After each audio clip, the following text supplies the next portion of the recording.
লখিমপুৰ জিলাৰ চালধোৱা আৰক্ষী চকীৰ অধীনস্থ ২ নং দক্ষিণ ৰূপহীত আজি এটা চাঞ্চল্যকৰ ঘটনা সংঘটিত হৈছে। এগৰাকী মহিলাৰ মৃতদেহ উদ্ধাৰ হৈছে অৰ্ধনগ্ন অৱস্থাত ২ নং দক্ষিণ ৰূপহীৰ এটা পুখুৰীত।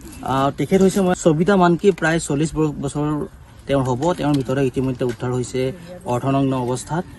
শৰীৰৰ তলৰ ফালে তেওঁলোক বস্ত্ৰহীনভাৱে উদ্ধাৰ হৈছে আৰু খেৰিয়া বস্তি, এইখন খেৰিয়া বস্তি ২ নং দক্ষিণ ৰূপহী বুলি কয়। আৰু হাজবেণ্ড হৈছে ৰবি মানকি আৰু ৰবি মানকিৰ তেওঁৰ পত্নী আছিলে আৰু ল'ৰা এটা ছোৱালীজনী আছে সন্তান তেওঁলোকৰ। আৰু কালি আচলতে বিয়া আছিলে, তেওঁলোকৰ ভাগিনৰ বিয়া আছিলে। ভাগিনৰ বিয়া নাম আছিলে অজিত ৰাজপুত। অজিত ৰাজপুতৰ বিয়া আছিলে আৰু আজি বিয়া আছিলে। আৰু অজিত ৰাজপুতৰ বিয়ালৈ আহি এই আচলতে ঘটনা সংঘটিত হৈছে। ইতিমধ্যে আৰক্ষী প্ৰশাসন আজি আহি পাইছেহি আৰু ৰাতি ২ নং দক্ষিণ ৰূপহীৰে ফাগু উৰাং নামৰ এঘৰ লোকৰ পুখুৰীত মৃতদেহ উদ্ধাৰ হৈছে আৰু অৰ্ধনগ্ন অৱস্থাত উদ্ধাৰ হৈছে। ইতিমধ্যে আমি স্বামীৰ লগত কথা পাতোতে তেওঁলোকে আচলতে চুচৰাই অনাৰ এটা তথ্য পাইছে বুলি তেওঁলোকে কৈছে। অৰ্থাৎ এইটো এটা ধৰ্ষণ কৰি হত্যা কৰা ঘটনাৰ দৰে এটা ঘটনা সংঘটিত হ'ব পাৰে। ইতিমধ্যে বগীনদী আৰক্ষী, চালধোৱা আৰক্ষী, কদম ৰাজচক্ৰৰ চক্ৰ বিষয়া আহি ইতিমধ্যে ঘটনাস্থলীত আহি পাইছেহি। ইতিমধ্যে যথেষ্ট ৰাইজ ইয়াত সমবেত হৈছে। এই ঘটনাই চাঞ্চল্যৰ সৃষ্টি কৰি আছে আৰু আমি গোটেই কথাখিনি জনাবলৈ চেষ্টা কৰিম। ইতিমধ্যে তদন্ত নিশ্চিতভাৱে ইয়াৰ পিছত চলিব। তদন্তৰ সম্পূৰ্ণ তথ্যখিনি ওলাই পৰিব। কিন্তু দুগৰাকী সন্তানৰ মাতৃ এনেধৰণৰ যি কৰুণ বিয়োগ, ৰহস্যজনক মৃত্যু সাৱটি ল'বলগীয়া হৈছে পানীত পৰি, সেয়া আচলতে এক প্ৰকাৰৰ চাঞ্চল্যই বিৰাজ কৰিছে সমগ্ৰ চালধোৱা অঞ্চলত। হয়, যিগৰাকী মহিলাৰ ইতিমধ্যে মৃতদেহ উদ্ধাৰ হৈছে অৰ্ধনগ্ন অৱস্থাত, তেওঁৰ হাজবেণ্ড আছে আমাৰ ওচৰত। তেওঁৰ পৰা সঠিক কথাখিনি জানিবলৈ চেষ্টা কৰিম।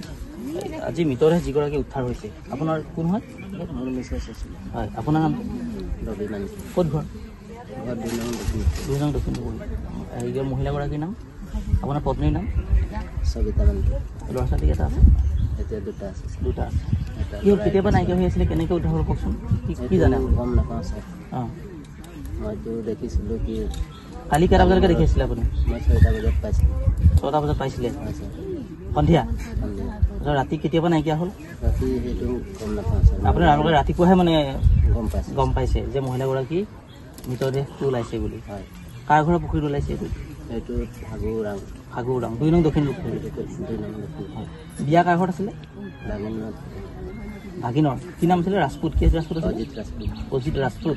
তেখেতৰ ফালে আহিছিলে? হয়। পুখুৰীত পৰি আছে। কেনেধৰণে অৱস্থাত আছে পুখুৰীত? কি অৱস্থাত পাইছে আপোনালোকে? আমি যেনেধৰণে আছে সেই ধৰণেই দেখিছোঁ এতিয়া।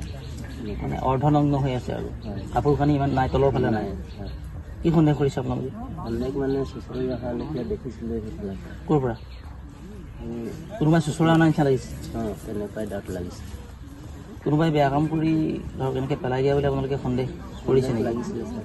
ধৰ্ষণ কৰা যেন সন্দেহ লাগিছে। তেনেকুৱা লাগিছে। কিমানমান বয়স আছিলে তেখেতৰ? ৩৫ বছৰমান হৈছে। ৩৫ বছৰমান হৈছিলে। ক'ৰ পৰা বিয়া কৰিছিলে আপুনি? ধলবস্তিৰ পৰা। বিয়া কৰা কিমান বছৰ হ'ল? বিয়া পতা আমাৰ নহ'লেও ১৪-১৫ বছৰ নহয়, বেছি। মহিলাগৰাকীয়ে সুৰা সেৱন কৰিছিলে নেকি? মদ চদ খাইছিলে নেকি? খাইছিলে। কিন্তু অৱস্থাটো যেনেকুৱা দেখিছোঁ, কোনোবাই বেয়া কাম কৰি পেলাই তেনেকুৱাই লাগিছে। তেনেকুৱা যেন আপোনালোকে সন্দেহ কৰিছে। আৰক্ষী আহিছে। আৰক্ষীক কোনে খবৰ দিয়ে? আৰক্ষীক আমাৰ গাঁওবুঢ়াই দিলে। গাঁওবুঢ়াই খবৰ দিয়ে।